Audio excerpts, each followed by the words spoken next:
They say death has no name, but how does anyone know that for certain? When you have no eyes to see, no ears to hear, how would you recognize death as a person or an entity with some kind of identity that you can hang a name on?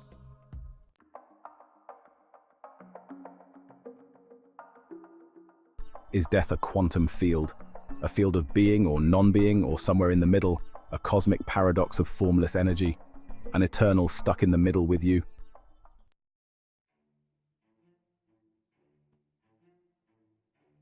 Death has its own brand and a logo, the skull and crossbones on a pirate flag.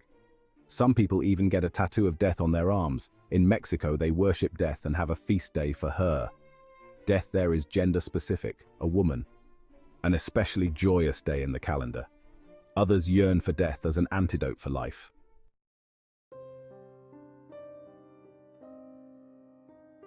I know the name of death because I am a special case on a mission, indentured. Death is a woman and a divine force, second only to God in the pantheon of gods. Her name is Princess Grace. She has the moral code of a slug, gangbanging her way through the swathe of humanity, young, old and the lame, any cockle-do, cock-a-doodle-doo, genocidally twisted, demented, ruthless, incessantly incandescent. Petulant and prone to tantrums and emotional meltdowns, she is nevertheless a diligent worker. Of late it has all been getting a bit too much for her. Even with her extratemporal powers, the sheer volume of deaths is just overwhelming.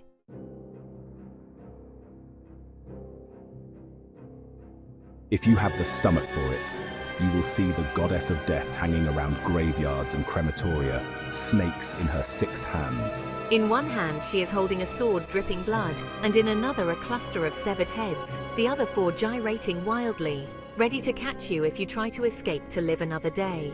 She has a style that transcends her louche and trashy appearance, displaying beauty and elegance in her actions, in the sudden swift intervention and the slash of the sword that brings an abrupt end to the dream of existence.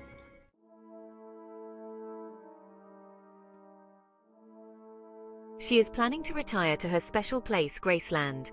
And it's not in Memphis, but in a distant galaxy far, far away, over the horizon and round the bend. And there she will have a baby. That's the plan. A cute little gurgling creature that she can indulge with all her long-suppressed maternal instinct. Getting someone to fuck is never a problem. It's the impregnation bit that is the problem. Conceiving is diametrically opposite to her skill set. Death and life do not sleep in the same bed. She lives barren nights. She has seen more cocks than all the combined porn stars in the San Fernando Valley do in their career, and then some for good measure.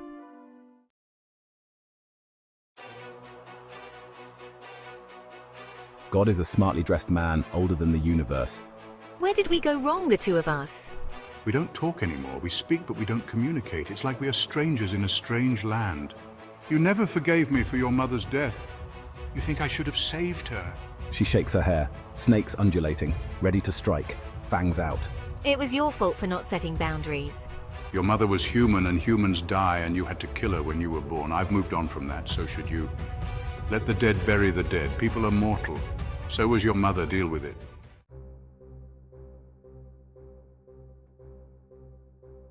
He's going to fall to his death. They both look down at a man on the rooftop of a building below. He is running like they do in the movies, in an action sequence. 3 men are chasing, dressed in black like ninjas, Asian, crouching, guns in hands. He is wearing a black suit and a white shirt, hair neatly cut to the sides, shoes polished. A helicopter appears on the scene, twirling in that action movie way, black with a bulbous eye, like a Jurassic insect. So predictable. You sure he's the one? Cocked and loaded, ready to fire. They watch him racing over the rooftop, and then stop abruptly, taking aim with his gun. He shoots up at the helicopter that hovers like a shimmer fly above the building, the sun flashing shards of light reflected from glass windows and polished steel. God studied the situation, analyzing the distance to the ground and the trajectory, then nodded.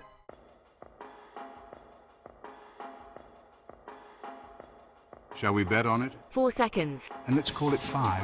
She dabbed at her eye to remove any vestige of blood. How about now?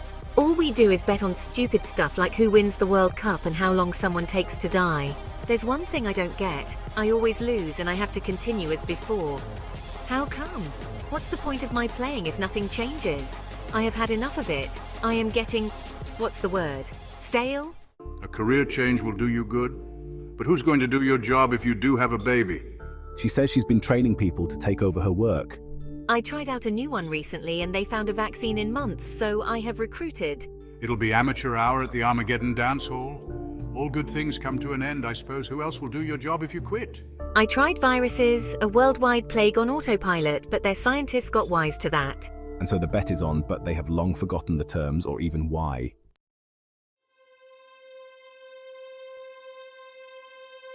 All she wants is a baby, a child, to give life rather than take life. It's what she craves more than anything in the world. Love, that she gave up on long ago, romantic love, but the love of a mother for her child, that is something else. It's what pains her the most, taking a child from its mother. Death at birth, cot death, genetic defects. The anguish, the pain that never goes away. When eventually she comes for the mother, it is almost a relief for both of them. She recognizes the music coming from a nearby window. Someone is watching an old Bond movie, volume up high. The music is the theme by the John Barry Orchestra. She remembers them. John Barry, Cubby, Sean Connery, Roger Moore, all gone now to live and let die, breathless. They high-five and watch Jason Zero aim and miss, falling from a rooftop in Canary Wharf on a hot June morning. The summer solstice passing through the curves of velocity in time and space, in an infinite loop. Ephedrine, someone says. Seconds remain. The world is going dark before his eyes.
Thank you for watching.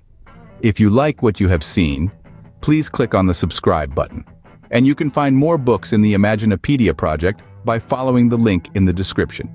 Please comment and let us know how you feel.